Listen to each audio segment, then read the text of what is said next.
송건은 황충이 전사했다는 소식을 듣고 매우 기뻐했다. 이미 유비의 두 아우가 죽은 데다 황충까지 사라졌으니 매우 해볼만한 전쟁이라는 생각이 들었던 것이다.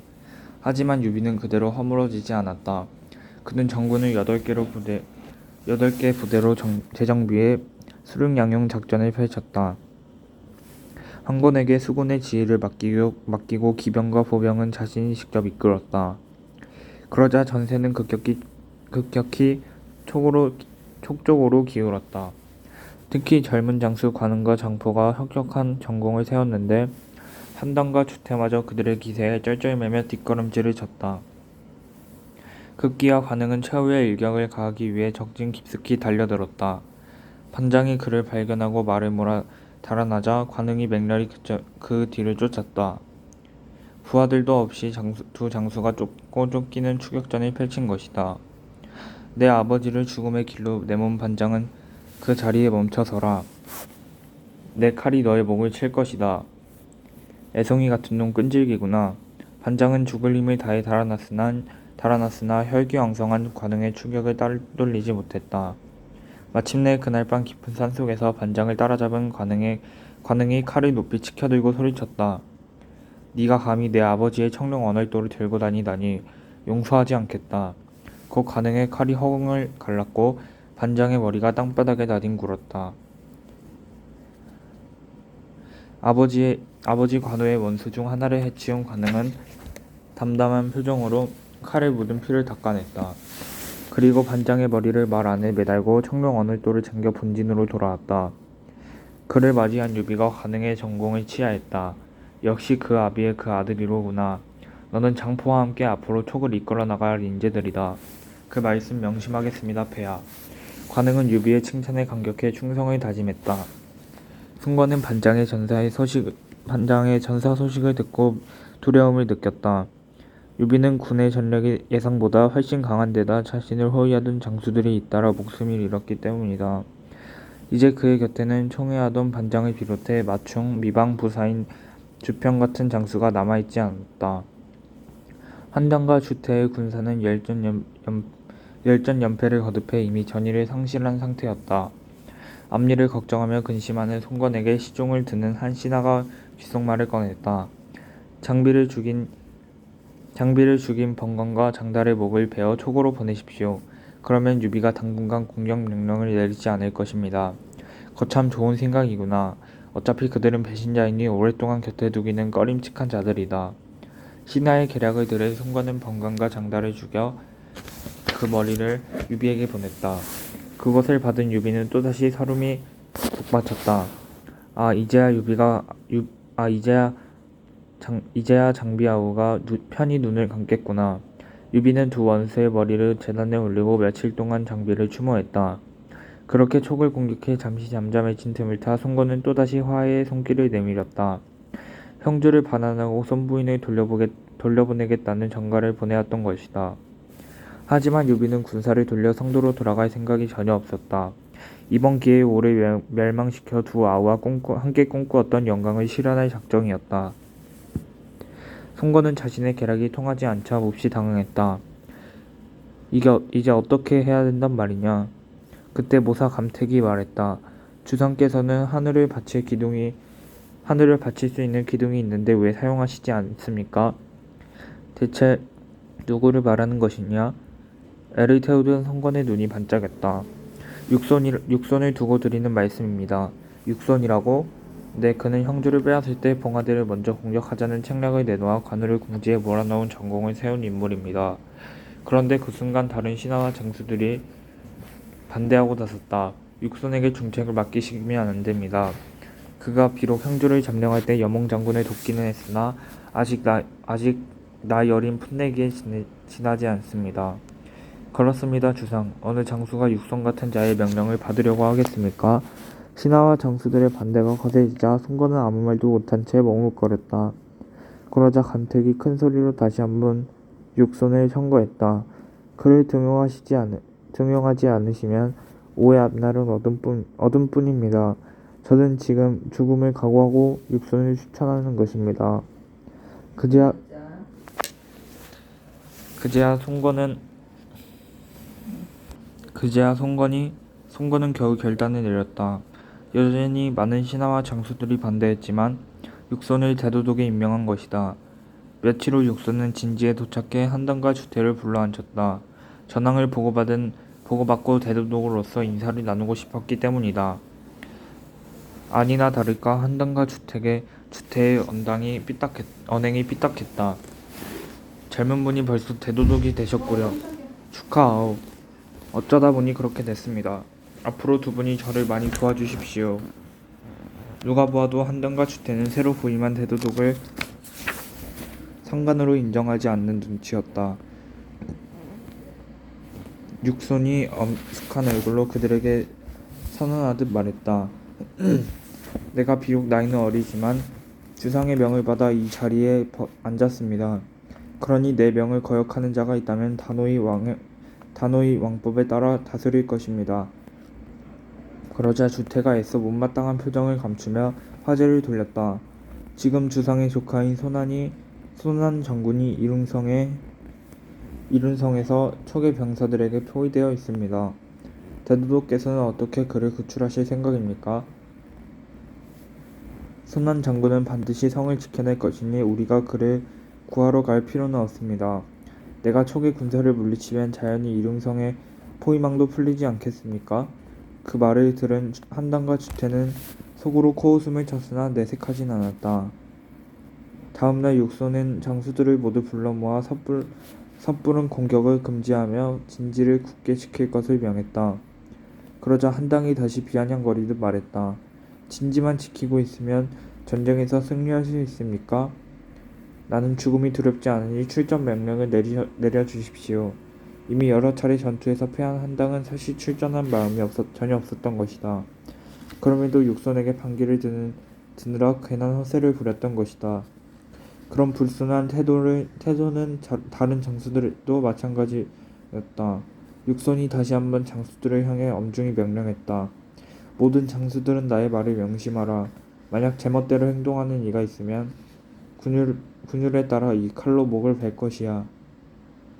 그제야 장수들은 복종하는 신용을 하며 입을 다물었다. 육손이 5회 대도독이 되었다는 소식은 곧 초계 진지에도 전해졌다. 유비는 그가 간호의 원수 중 하나인 것을 알고 격분했다. 그 애송이가 간호의 목숨을 빼앗는데 큰 공을 세웠다니 가만둘 수 없다. 어서 출병의 놈을 사로잡도록 하라. 유비의 명에 따라 초계 군사는 대대적인 공세를 펼쳤다. 산과 들을 가득 메운 초계 병사들이 육손이 지휘하는 오해 진지로 구름처럼 몰려나간 것이다. 하지만 적이 극단적인 수비 전술을 펼치는 바람에 유비는 좀처럼 승전구를 울리지 못했다. 아무리 두들겨도 육손의 명령을 받은 오해 병사들은 잠도 웅크린 채 꼼짝하지 않았다. 한 달 남짓 별 소득도 없는 지루한 공격이 이어지자 초계 군사는 제풀에 지쳐갔다. 기대가 나름 무더웠고 주변에 강이 없어 물 사정도 매우 나빠졌다. 유비는 궁리 끝에 산기슭의 깊은 골짜기로 군사를 이동시킬 것을 명령했다. 아무래도 그쪽에는 그늘이 지고 시냇물도 흐르고 있었기 때문이다. 그런데 마량이 유비를 찾아가 그 명령을 거두어달라고 얘기했다. 폐하, 우리가 진지를 옮기는 도중에 적이 공격해올지도 모릅니다. 섣불리 병사들을 이동시키면 안됩니다. 걱정 말아라. 내가 이미 오반에게 군사를 내주어 곳곳에 매복시켜 놓았으니 만약 적이 우리를 급습한다면 함정에 빠지는 꼴이 될 것이다. 유비는 마량을 안심시키며 빨리 진지를 골짜기로 옮기라고 장수들을 다그쳤다. 그러자 마량은 근심이 사라지지 않은 얼굴로 다시 말문을 열었다. 폐하 뜻이 정 그러시다면 어쩔 수 없겠으나 승상에게 골짜기 지형을 그려보내 의견을 묻는 것이 좋을 듯합니다. 돌다리도 두들겨보고 건너라는 말이 있지 않습니까? 허허, 너의 염려가 크니 승상의 생각을 묻지 않을 수 없구나. 그렇게 하라. 결국 마량은 골짜기 주변의 지형과 군사의 배치 상황을 상세히 그려 제갈량에게 가게 되었다. 마침 제갈량은 위가 쳐들어올 것에 대비해 한중에 나와 있었다. 그런데 그림을 살펴본 그가 화들짝 놀라며 소리쳤다. 대체 누가 이런 결정을 내렸단 말이오? 폐하께서 직접 그쪽으로 진지를 옮기라고 명하셨습니다. 마량의 대답에 제갈량의 낯빛이 몹시 어두워졌구나. 정말 큰일이구려. 적이 화공을 펼치면 낭패를 볼 수 있으니 마량 장군은 빨리 돌아가서 폐하께 진지를 다시 옮기라고 말씀드리시오. 그리고 만약 위기가 닥치면 폐하를 모시고 일단 백제성으로 피신하시오. 제갈량은 숲이 짙고 험한 땅에 진지를 구축하는 것은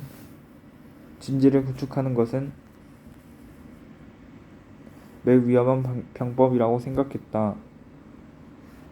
적이 한꺼번에 불을 질러 공격하면 공경에 처할 수밖에 없다는 말이었다.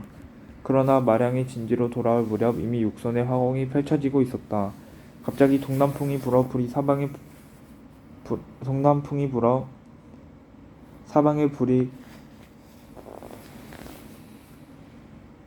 사방의 불길이 치솟은 것이다. 그와 동시에 잔뜩 웅크리고만 있던 오의 병사들이 일제히 달려나와 총공격을 감행했다. 전혀 예상치 못했던 사태에 당황한 초계 군사는 어쩔 줄 몰라 하며 허둥거리다 잇따라 목이 베어져 땅바닥에 나뒹굴었다. 자칫 유비의 목숨까지 위태로울지 모르는 일촉즉발의 상황이었다. 그때 장포가 유비를 구출하며 마한 산으로 말을 몰았다. 그것을 발견한 정봉이 군사를 이끌고 끈질기게 쫓아온다. 아, 나의 잘못으로 너무 많은 병사들이 죽고 말았구나. 유비는 산 아래를 내려다보며 깊이 탄식했다. 하지만 언제까지나 그곳에 머물 수 없는 노릇이었다. 정봉의 군사가 눈앞에 나타날 무렵 다행히 관행이 달려와 유비를 백제성으로 이끌었다. 그가 마량을 만나 제갈량의 당부를 전해들었던 것이다. 유비는 관음과 장포의 호의를 받으며 백제성으로 말을 달렸다. 하지만 그마저 여의치 않아 곧 많은 병사들을 데리고 주연과 맞닥뜨렸다. 천하의 유비가 어디로 도망가는 것이냐? 나랑 한번 붙어보자. 주연의 조롱에 관응이 칼을 빼들고 달려나갔다. 니깟 놈이 어느 안전이라고 함부로 짓거리느냐? 그런데 그 순간 주연의 부하가 쏜 화살이 관응의 오른쪽 가슴에 꽂혔다. 그것을 본 장포가 다시 앞으로 달려나갔으나 그마저 화살을 맞아 중상을 입었다. 엎친 데 덮친 격으로 멀리서 육손이 직접 지휘하는 병사들의 함성까지 들려왔다. 유비는 황망한 표정으로 말 안장에 앉아 혼잣말을 내뱉었다. 아, 여기서 내가 죽는구나. 순식간에 유비의 머릿속으로 관우와 장비의 모습이 스쳐 지나갔다. 유비는 칼을 빼들고 적이 다가오기를 기다렸으나 이미 모든 것은 체념한 듯한 표정이었다. 그런데 그때 기적적으로 조은이 군사를 이끌고 나타났다. 폐하, 제가 왔습니다. 아무런 걱정 말고 저를 따르십시오. 조은이 날래게 칼을 휘두르자 주연을 비롯한 적의 병사들은 맥을 못 췄다. 유비는 육선이 모습을 드러내기 전에 등장한 조은 덕에 가까스로 목숨을 구해 백제성으로 달아날 수 있었다. 성 안에 들어선 유비가 한숨을 돌리고 주변을 살펴보니 병사의 수가 겨우 100명에 불과했다. 한때 수비전술만 펼친다고 부하들에게 비난받던 육수는 한번 공격을 시작하자 전혀 다른 모습을 보였다. 그는 직접 군사를 이끌어 초계 패전병들의 맹렬히 쫓았다. 그런데 서쪽으로 말이 달리다가 어복포에 다다랐을 때 육손이 불길한 기운을 느껴 말을 멈춰세웠다. 가까운 곳에 적이 매복한 듯하구나. 그는 군사를 심리쯤 후퇴시킨 뒤 주변을 샅샅이 살피게 했다. 하지만 척후병들은 적의 그림자도 보이지 않는다고 보고를 올렸다. 그럴 리가 없는데. 척후병의 보고에도 안심하지 못한 육선은 마을 사람들을 불러 모아 그곳에 불길한 기운이 가득한 이유를 물었다. 한 사내가 심상치 않은 말을 전했다. 불길한 기운은 잘 모르겠습니다만 지난해 공명선생께서 이곳을 지나다니며 돌로 진지를 쌓은 뒤부터 구름같은 연기가 계속 솟아오르고 있습니다. 제갈량이 이곳을 지나갔다고? 육선은 고개를 갸웃거리며 제갈량이 돌로 만들었다는 진지를 직접 확인하러 갔다. 잠시 후 언덕바지에 올라 진지를 살펴보니 8곳으로 문이 나있는 형태였다. 그것 말고는 아무리 둘러보아도 특이한 점이 없었다. 쳇 내가 괜한 걱정을 했구나. 공명이 나를 속이기 위해 얕은 꾀를 부렸던 것이야. 그제야 육선은 의심을 거두고 병사들이 있는 곳으로 돌아가려 했다. 그런데 그때 갑자기 회오리 바람이 불더니 흙과 돌멩이가 무섭게 날아들었다. 땅에 박혀있던 바위가 튕겨져 날아가기도 하고 강물에 거센 파도가 일어 대군이 발을 구르며 진격하는 소리처럼 들리기도 했다. 아, 내가 공명을 우습게 봤구나. 그의 계략에 걸려들고 말았어. 육선이 다급히 몸을 피하려고 했으나 달아날 곳이 보이지 않았다. 그가 허둥대며 얼굴이 파랗게 질렸을 때 한 노인이 나타나 그의 말고삐를 잡고 어디론가 이끌었다. 가까스로 위기 상황에서 벗어난 육선이 노인에게 인사했다. 고맙습니다, 어르신. 저를 구해주신 보답을 해야 할 텐데 누구신지요? 저는 세상 사람들이 공명 선생이라 부르는 제갈량의 장인입니다. 지난해 사이가 이곳에 들로 진지를 만들어 팔진도라고 명명했지요. 8개의 문이 술수를 부리며 10만 군사의 위력과 맞먹는다고 했습니다. 노인의 말을 들은 육선은 제갈량의 제주에 tam복했다. 그가 다시 노인에게 궁금한 것을 물었다. 한데 어르신께서는 왜 저를 구해주셨습니까? 뭐 특별한 이유는 없습니다. 단지 젊은 장수가 공경에 처한 것이 안타까워 도움을 드린 것뿐이지요. 그럼 저는 이만 돌아가 보겠습니다. 노인은 육선이 말릴 새도 없이 어디론가 모습을 감추었다. 그 자리에 멈춰서서 한동안 노인이 사라진 곳을 바라보던 육선은 심각한 표정을 한 채 부하들에게 돌아왔다. 그는 곧 군사를 데리고 진지로 돌아와 모든 장수들을 불러 모았다. 우리가 승기를 잡았다고 무작정 적의 뒤를 쫓아가다는 공명의 책략에 크게 당할 수 있으니 이쯤에서 오로 돌아가는 편이 나을 것 같구나. 철군을 준비하라. 그러자 부하 장수들이 반대하고 나섰다. 지금 유비는 백제성에 갇혀 있습니다. 마지막 일격을 가면 치명상을 입힐 수 있는데 왜 돌아가려 하십니까? 그깟 돌진지에 놀라신다면 적에게 놀림감이 되고 말을 것입니다. 뭐든 급히 서두르다 보면 낭패오기 십상이다. 또한 내가 걱정하는 것은 공명의 책략만이 아니다. 육선의 말에 부하 장수들이 물었다. 그럼 또 무엇을 염려하시는 것입니까? 우리가 출병한 지 꽤 벌써 많은 시간이 흘렀다. 촉과 다투는 틈을 타 언제 위가 쳐들어올지 모르니 만반의 준비를 해야 할 것이다. 그와 같은 육선의 걱정은 괜한 것이 아니었다. 실제로 사흘이 지나기 전에 조비의 군사가 쳐들어온다는 보고가 올라왔다. 조비는 조인과 조진에게 10만의 군사를 내주어 세 갈래 길로 진격했다. 하지만 육선은 이미 마음의 준비를 하고 있었기에 그들에게 맞서는 명령을 일사천리로 내릴 수 있었다. 주한이 조인을, 여범이 조유를, 제갈근이 조진을 맡아 격퇴하기 시작한 것이다. 얼마 전에 유비군을 무찔러 사기가 오를 대로 오른 오의 군사는 조비의 병사들을 마저 어렵지 않게 물리쳤다. 한편 유비는 백제성에서 자책의 나날을 보내고 있었다.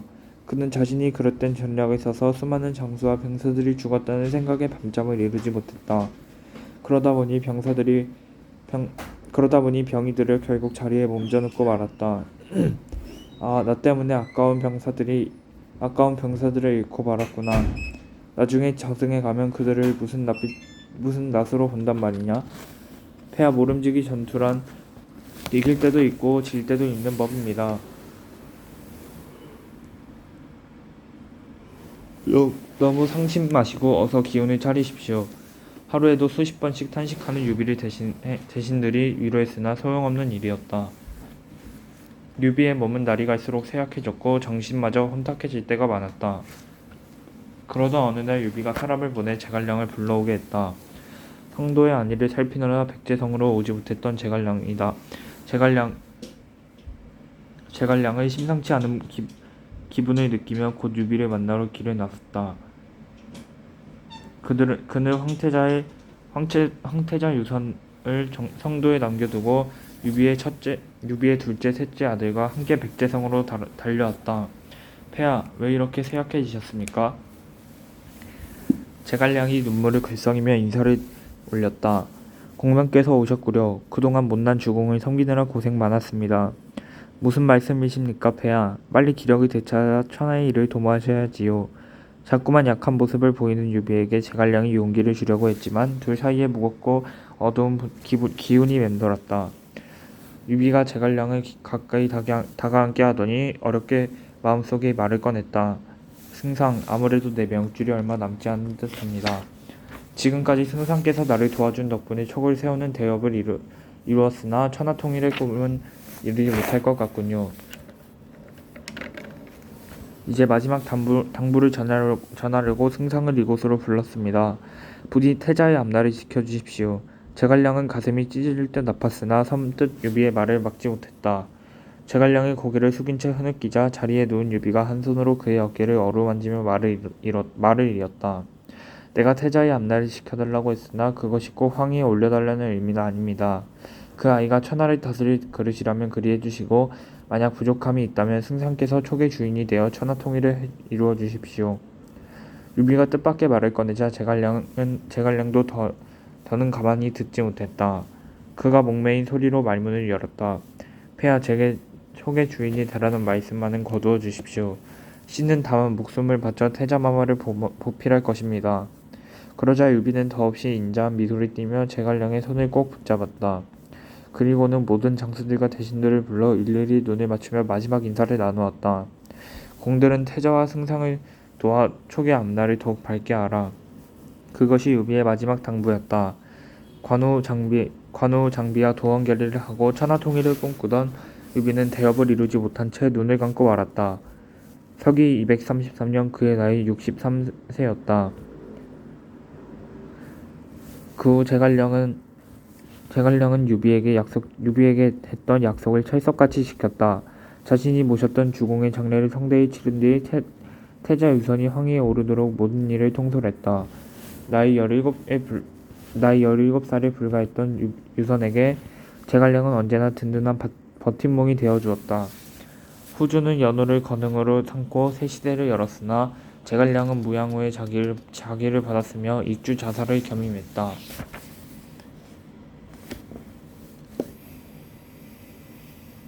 유비가 죽었다는 소식을 들은 위는 조비의 쾌제를 불렀다. 하늘의 운이 자신에게 닿는다고 생각했기 때문이다. 사마이가 조비에게 심중을 헤아렸다. 촉을 칠 수 있는 절호의 기회입니다. 속히 군사를 일으키십시오. 내 생각도 그대와 같다. 한데 좋은 계략이 있는가? 조비는 기대 어린 눈빛으로 사마이를 바라보았다. 5갈래로 군사를 일으켜 촉을 공격하는 것이 좋을 듯합니다. 5갈래라고? 사마이의 말에 조비가 호기심을 보였다. 그렇습니다. 폐하, 첫 번째 갈래는 요동의 군사 10만을 출동시켜 서편관을 공략하는 것입니다. 두 번째 갈래는 남만의 왕 맹익을 잘 구슬려 군사 10만을 지원하게 하여 서천 남쪽을 공격하는 것이지요. 세 번째 갈래는 오해 성건에게 땅을 떼어준다고 약속한 뒤 군사 10만으로 부성을 치게 하는 것이며, 네 번째 갈래는 맹달이 상용에서 10만의 군사를 출동시켜 한중을 공격하게 하는 것입니다. 마지막 5번째 갈래는 조신장군으로 하여금 10만의 군사를 이끌고 양평관을 통해 서천으로 진격하게 하는 것입니다. 그처럼 50만 대군이 5갈래로 쳐들어가면 제 아무리 제주가 뛰어난 공명이라 해도 막을 수 없을 것입니다. 조비는 사마이의 계략이 썩 마음에 들어 서둘러 네 곳으로 사신을 보냈다. 그리고 조진을 대도독으로 임명해 양평관을 통한 서천 공격을 명령했다. 그 무렵 촉의 새 황제 유선은 장비의 딸을 황후로 맞아들였다. 도원 결의를 했던 세 사람은 세상을 떠났지만 그들의 자녀가 부부의 연을 맺게 된 것이다.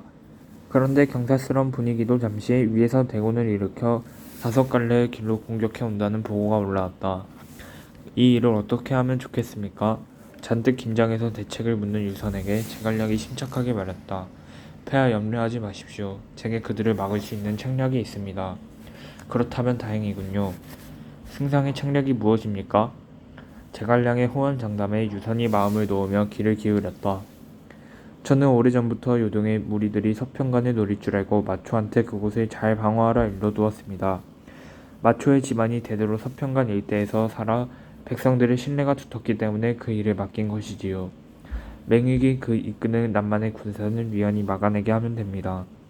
제가 위원에게 상대의 오른쪽과 왼쪽을 유기적으로 공략하면 우리의 병사 수가 훨씬 많은 줄 알아 겁을 집어먹을 것이라고 말해두었습니다. 맹익의 무예가 대단하기는 하나 강단이 부족한 터라 위원의 병법에 속아 쉽게 진군하지 못할 것입니다. 그 다음 맹달의 한중 공격에도 미리 대비해 두었습니다. 그 자는 오래전에 이엄과 생사를 함께하기로 맹세했는데 제가 그 점을 이용해 함부로 군사를 일으킬 수 없게 만들어 놓았지요. 이엄에게 편지를 쓰도록 해 우리를 공격하면 자신이 큰 화를 입을 것이라 말해두었습니다. 맹달이 비록 자신이기는 하나 오랜 벗을 사지로 내오는 행동은 하지 못할 것입니다. 그리고 조진의 출격에 대비해서 좋은 장군에게 비책을 일러두었습니다.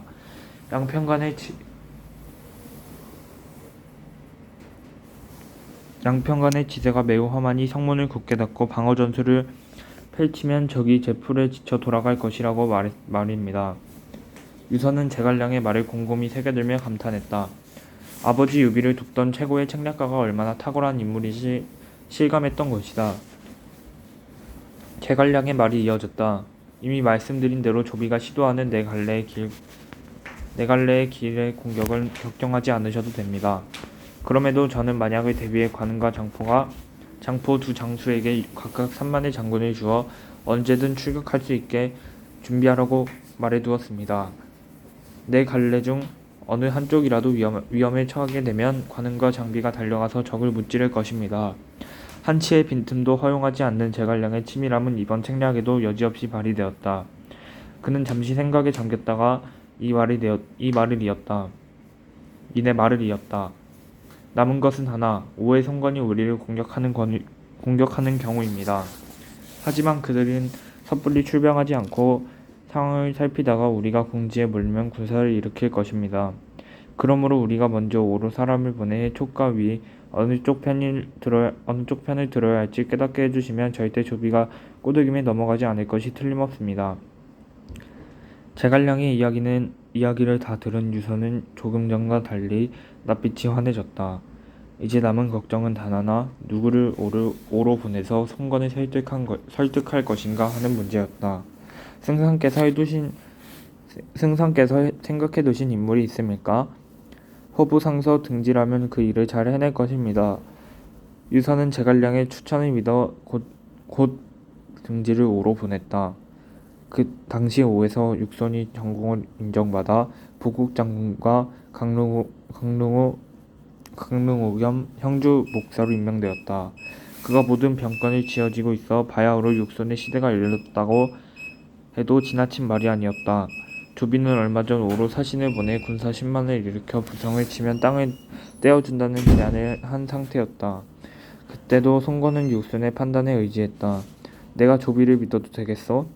송건은 육손을 대하는 태도부터 달라져 있었다. 국왕의 물음에 공손히 자신의 생각을 이야기했다.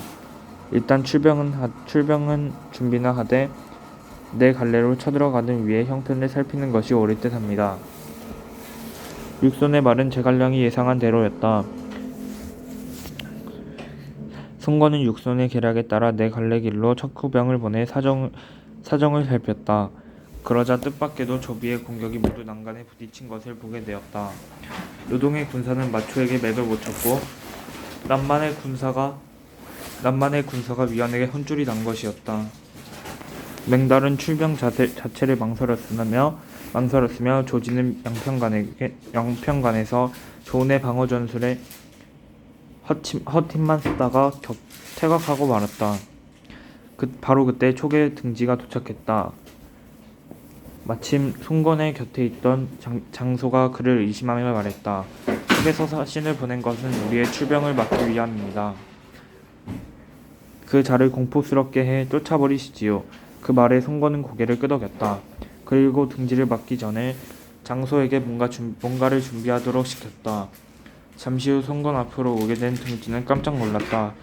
양쪽에 건장한 무사들이 칼과 창을 들고 늘어서 있는 데다 한가운데 기름이 팔팔 끓는 가마솥이 놓여 있었기 때문이다. 등지는 내심 겁이 났지만 애써 평정심을 잃지 않았다. 그는 송건 앞에 가볍게 머리만 숙여 인사를 올렸다. 그리고 짐짓 미소를 띠며 자신을 소개했다. 저는 촉 황제의 명을 받아온 등자라고 합니다. 그 순간 송건이 인상을 찌푸리며 고함을 내질렀다.